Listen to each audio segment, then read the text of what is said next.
Nakambang pumalo sa higit 100 piso ang litro ng petrolyo sa susunod na linggo. Live mula sa Quezon City, nangunguna sa balita si Rainiel Pawid. Rainiel, tinatayang magkano ang oil price hike sa susunod na linggo?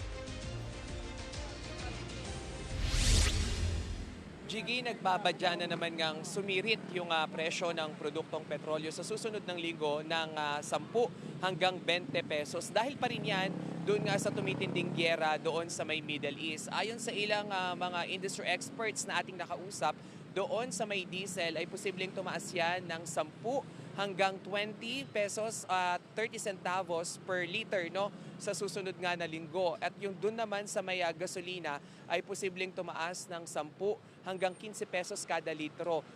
Sa kerosene naman, no, ay 20 pesos per liter. So kung mapatupad yan o mag-roll out yan sa susunod na linggo, posibleng higit 100 pesos per liter yung babayaran natin sa kada litro nga na produktong petrolyo sa susunod na linggo. Jiggy. At Rainiel, kumusta ang supply sa mga gasolinahan?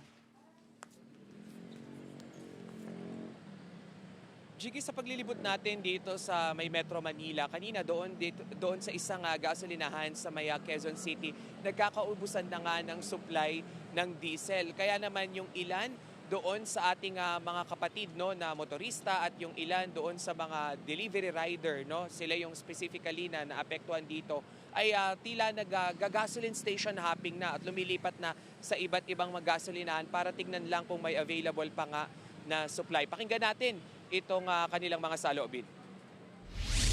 Magkarga sana kami at kailangan nga namin ng siyempre malayo ang aming biyahe.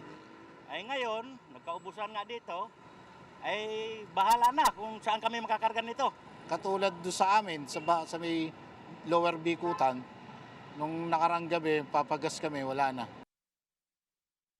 Rainiel, sinasabi ng DOE na may sapat na supply pero sa pag-iikot mo ay may mga gasolinahan na wala ng supply.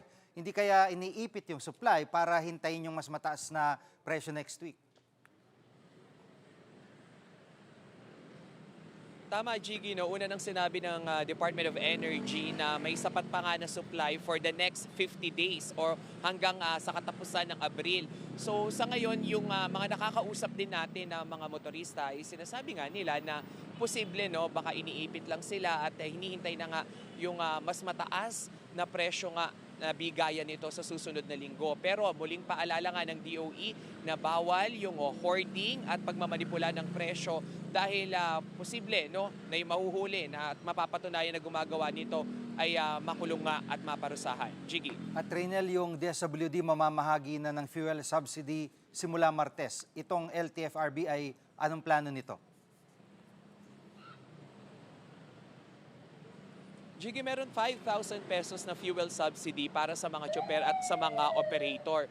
Ito ay iro-roll out daw gamit na yung mga digital platforms gaya na lamang ng mga e-wallet. Pero ang sinasabi nga nitong LTFRB ay sana nga ay tumagal ito at masustain dahil yung mga ganyang klase ng ayuda ay mga sandali lamang, no, yung tinatagal. Pero ito namang DOTR ay maglulunsad din ng libreng sakay para naman nga sa mga commuter na tatagal ng 3 buwan at magsisimula nga yan sa Abril. Pakinggan natin yung pahayag na ito.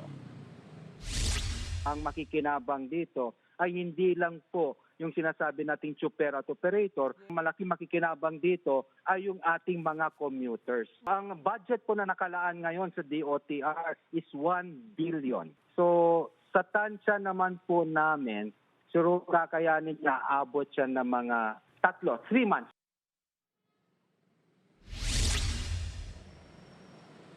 Jiggy, isa nga sa kapansin-pansin dito sa may EDSA, no, yung yung diskarte na ginagawa na nitong ilan sa mga dating commuter. Yung ilan kasi ay nagbabike na lamang, no, pero paalala ay doble ingat lamang dahil halos di kita na sila dito at hindi na nga visible yung bike lane dito sa may EDSA. Jiggy. Yan ang ulat ni Rainiel Pawid live mula sa Quezon City.